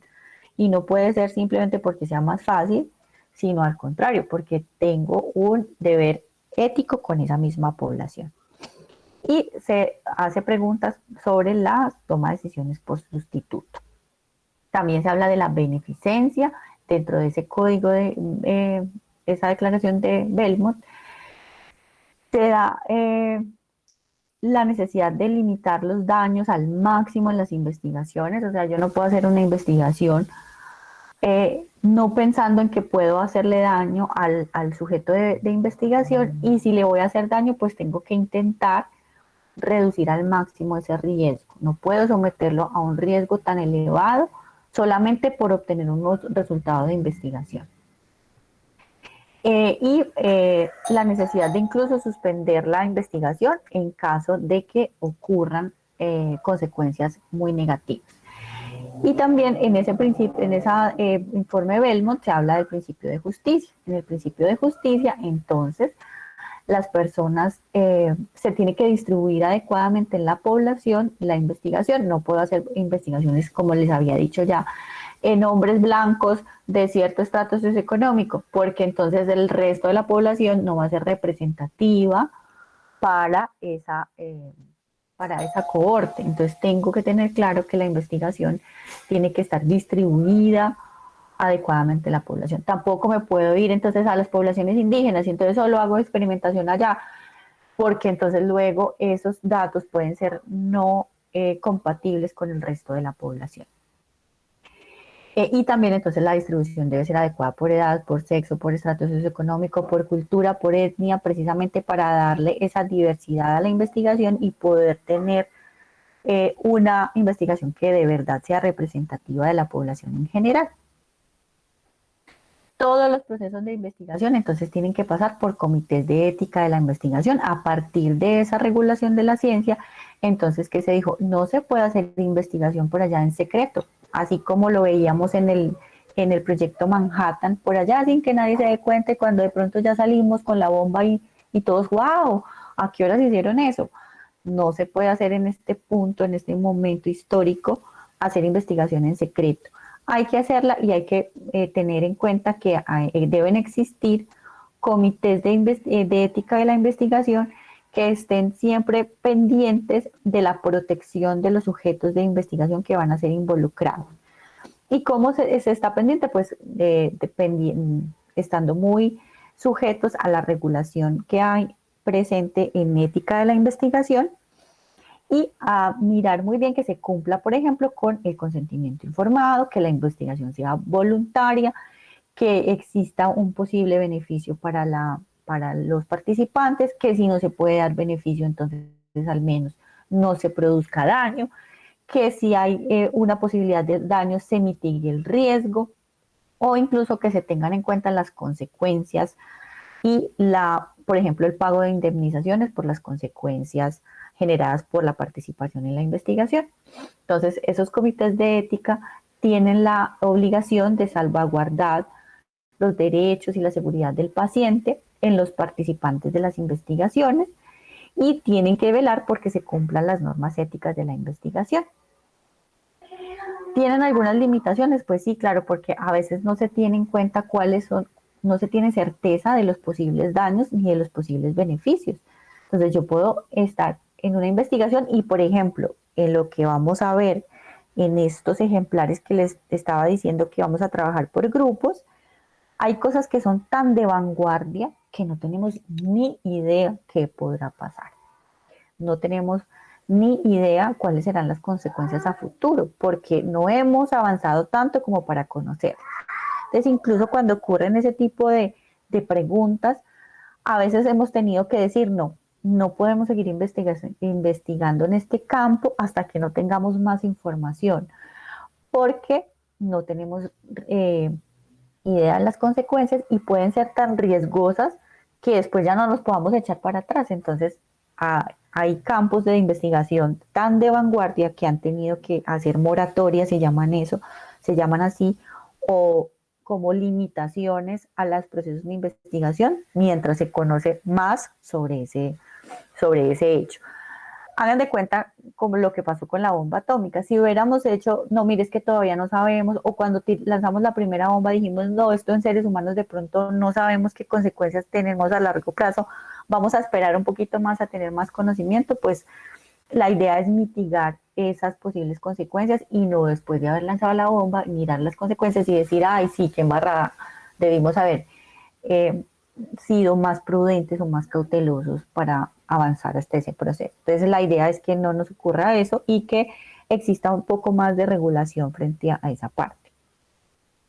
Hay que diferenciar los campos de la investigación, ya les voy a decir qué significa eso, y siempre garantizar el mejor procedimiento, garantizar que siempre lo que se va a hacer es lo mejor para los participantes. Dentro de esos comités de ética de la investigación, la idea es proteger la dignidad de los seres humanos, la seguridad de la comunidad, supervisar los protocolos de investigación y que sí sean adecuados para ese tipo de investigación. También hacen asesorías y consultorías y seguimientos a los proyectos de investigación que se están evaluando. Los integrantes de los comités de ética de la investigación deben ser pluridisciplinares, es decir, tener profesionales de diferentes áreas para que tengan una visión precisamente diversa de esa evaluación de los proyectos de investigación. Los integrantes deben tener unas competencias técnicas, o sea, tienen que saber sobre investigación, porque si no, entonces pues van a evaluar esos proyectos sin conocimiento sobre metodología de la investigación, pero también tienen que ser expertos en la parte de humanística para poder saber cómo se puede afectar a las poblaciones desde la investigación. Debe haber representantes de la comunidad que puedan participar y decir, oiga, pero es que van a ir a mi comunidad, a mi barrio, a tratar con la gente de mi comunidad. Y entonces, por lo menos esas comunidades tienen que poder participar y decir si les parece bien o están de acuerdo con que se instauren ese tipo de investigaciones, o si tienen otras necesidades que de pronto los investigadores, por ser externos, no han identificado. Entonces es muy importante la participación de las comunidades. Y cuando hay experimentación con animales o con áreas muy específicas y que requieren una experticia, pues requerirían de un experto en el área. Los comités de ética de la investigación evalúan los aspectos éticos para que se evalúe si hay sesgos o influencias en esas investigaciones. Deben incluir científicos y personas expertas, pero también personas de la comunidad, como yo les había dicho. Hay que hacer una evaluación de la calidad de la investigación, pero también un acompañamiento en ese proceso de que el investigador reconozca esos aspectos éticos que a veces no los puede reconocer porque simplemente está desde su parte técnica. Y la idea no es que se haga juicio ni control sobre los investigadores, sino que se haga una ampliación de esa visión para que no sea solamente como el deber ser de el cumplimiento de los objetivos, sino más bien que cumplir los objetivos, pero también entender las consecuencias sobre la comunidad o sobre la población en general o sobre los animales. Y entonces mirar cómo podemos regular o dialogar sobre esas diferentes formas de hacer ciencia y de impactar a las comunidades. Hay que evaluar los protocolos de la investigación, hay que mirar cómo se dan, hay que mirar si es afectación de comunidades, de animales o de ecosistemas o del medio ambiente, porque todas esas áreas son sensibles desde la bioética. Hay que mirar cuáles son los riesgos de esas investigaciones y cómo esos riesgos de las investigaciones pues pueden ser cada vez más altos. Y a medida que la investigación tiene unos riesgos muy altos, pues entonces hay que ser mucho más estrictos en la evaluación de esos protocolos y de las consecuencias de esos protocolos a nivel de la población. Hay que mirar muy bien la parte metodológica de las investigaciones porque todos los errores técnicos también son errores éticos. Si yo no hago bien las cosas, pues mi investigación no es ética porque comete errores en la evaluación de lo que se está haciendo o de los resultados o está sesgada. Todos, absolutamente todos los componentes de un proyecto de investigación tienen una dimensión ética y los comités de ética intentan visibilizar esas dimensiones éticas para que sean reconocidas por todos los involucrados. Se hacen análisis científicos del protocolo y análisis bioéticos de los protocolos. Se debe mirar, por ejemplo, en qué formato está, si hay una validez de la recolección de la información, de los procedimientos, garantía de información, el cuidado de la información, compromisos que se adquieren como investigadores con los participantes o con la información. Y en el caso de que se involucren animales, pues hay que mirar cuál es esa afectación que hay con respecto a los animales que están participando en las investigaciones, intentar reducir, reemplazar o refinar para minimizar el sufrimiento de los animales y reconocer que hay otras formas de vida y que esas otras formas de vida también deben ser protegidas, no solamente porque estamos experimentando, entonces los animales no tienen nada que decir o nada que aportar, sino que tenemos que ser conscientes de que si bien las experimentaciones van a beneficiar a los seres humanos, pues si involucramos animales, pues tenemos que tratar de que esos seres humanos los intereses de los seres humanos, perdón, no vayan por encima de los intereses de los animales. Esto se ha dado porque en muchas épocas anteriores, como todos sabemos, no existía regulación. Así como no existía regulación con seres humanos, pues mucho menos regulación con los animales. Entonces, como no existía regulación con los animales, necesitamos empezar a mirar qué podemos hacer para proteger a esos seres vivos que también tienen la necesidad de ser protegidos, y éticamente tenemos que intentar regular esa parte. Entonces, ustedes saben que antes se hacía investigación con monos, con perros, con gatos, con caballos, con toda clase de animales, sin tener en cuenta que se podía causar sufrimiento, sin tener en cuenta que se podía causar dolor, consecuencias a largo plazo.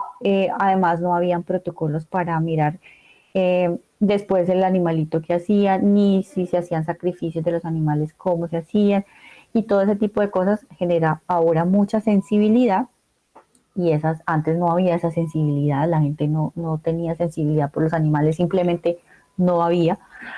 En la actualidad existe mucho más, y entonces como existe esa sensibilidad, entonces existe la regulación, y entonces ya no se puede hacer cualquier experimento con animales, y ya no se puede coger a cualquier animal para hacer experimento.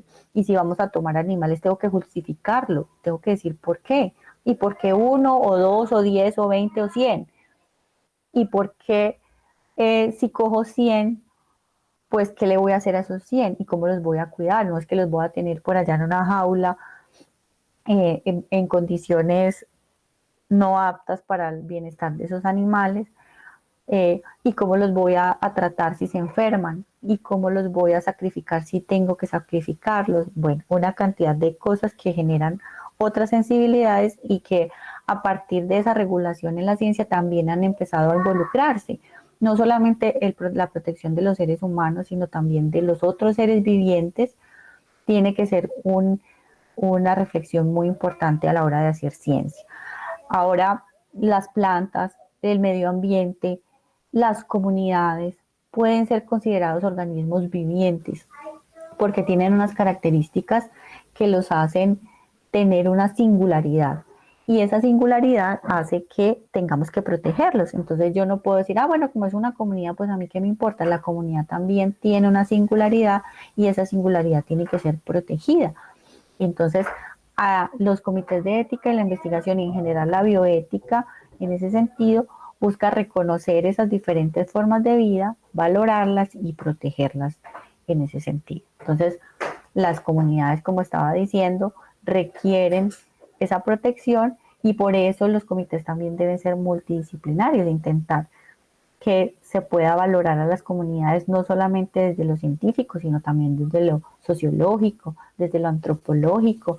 Entonces, esos comités tienen una responsabilidad fundamental. Y los comités finalmente tienen que valorar los aspectos legales de las investigaciones. Entonces, dentro de los aspectos legales, siempre hay que tener en cuenta que hay unas regulaciones dentro de los países y regulaciones internacionales para poder hacer investigación. En nuestro país existe una regulación que es la Resolución 8430 del 91, que hace referencia a las normas éticas de la investigación en nuestro país. Esa resolución está muy acorde a todas esas normas éticas internacionales que les mencioné anteriormente, y las recoge en una norma nacional. Entonces, todas las personas que vayan a hacer investigación a nivel nacional, pues tienen que ir y mirar esa resolución y decir, vengo, aquí qué dice. Entonces dice que hay que hacer por obligación esto y esto y esto, que tengo que tener en cuenta cuáles son los riesgos, todo lo que hemos mencionado, digamos, someramente en este momento. Y si yo no cumplo con esa, que es una norma nacional, pues evidentemente estoy incumpliendo con los aspectos no solamente éticos, sino también legales de la investigación. También hay otras normas que involucran cuando hay animales, como esta 2935, o las que tienen en cuenta las normas de bioseguridad.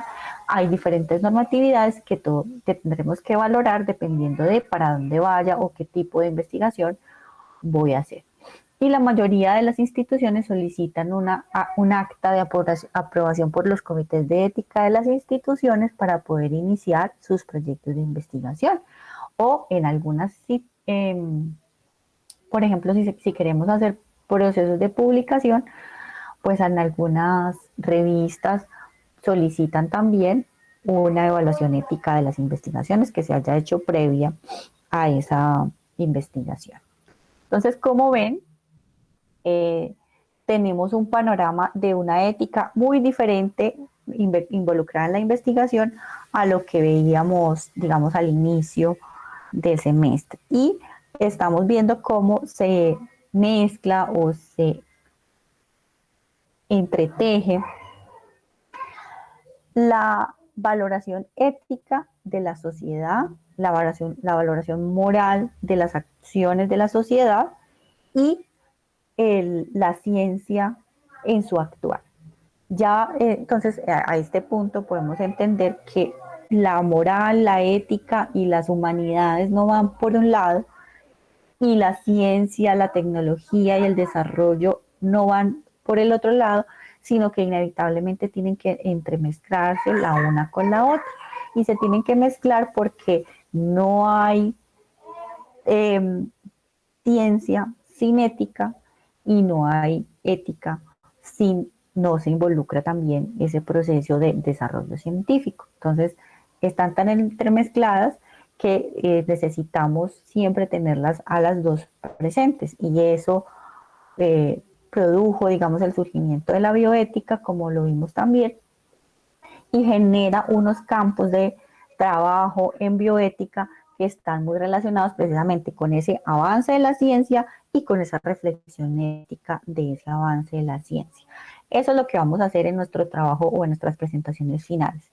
Poder ver ese avance tan espectacular de procesos científicos y cómo reflexionamos éticamente sobre esos avances. ¿Qué hacemos con la posibilidad de hacer superhombres, por ejemplo, super seres humanos con extremidades o con características, células, genes de otras especies? ¿Y cómo puedo reflexionar éticamente sobre eso? ¿Qué consecuencias, qué riesgos, qué beneficios podría traer? Y cómo como sociedad puedo reflexionar sobre ello. Esa es la idea, digamos, de ese trabajo final, que, como les digo, voy a organizar en un protocolo o en un tallercito bien específico para que ustedes tengan claro cuáles son los ítems que vamos a reflexionar. Miren, 9:59, qué muchacha tan puntual. ¿Tienen alguna pregunta, alguna duda, algo que quieran aportar, algo que quieran decir?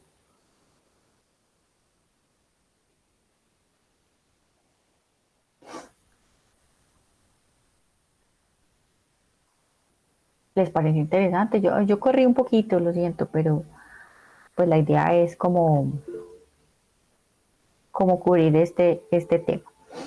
Les dejo la recomendación de que se vean las películas, los que no se las pudieron ver, ténganlas ahí presentes. En el Moodle les voy a poner las declaraciones y las regulaciones en ciencia y de una vez les voy a poner el enlace a ese cuadrito que les mostré o a esa infografía que les mostré para que vayan pensando qué temas en bioética les parecen chéveres para que vayamos desarrollando el trabajo final. Dentro de 8 días entonces vamos a trabajar un tema así como más filosófico, pero que es muy interesante para reflexionar sobre nuestro actuar en medicina, sobre nuestro actuar en ciencia y sobre la salud, por ejemplo, vista desde las ciencias de la vida que es para mi modo de ver muy interesante. Les voy a recomendar, bueno, no mentiras, no les pongo a ver más películas porque entonces solo películas. Entonces dentro de 8 días vamos a hacer como un pequeño conversatorio y les voy a mostrar ese último tema y terminamos como de definir el trabajo final y las fechas, ¿vale? Muchas gracias por estar acá presentes, muchas gracias por compartir conmigo sus experiencias con respecto a lo que vivieron en el paro, muchas gracias por conversar conmigo y estar acá. Cualquier cosa que necesiten estoy a su disposición, cualquier pregunta, cualquier duda me escriben o le escriben a Juan Felipe para que me comente y pues quedo pendiente de todos ustedes. Un abracito, que tengan buen día, buen fin de semana, que les vaya muy, muy bien. Gracias, doctora. Hasta luego. Vale, un Gracias, abracito, que estén muy bien. Gracias, Chao. doctora. A ustedes muchas gracias.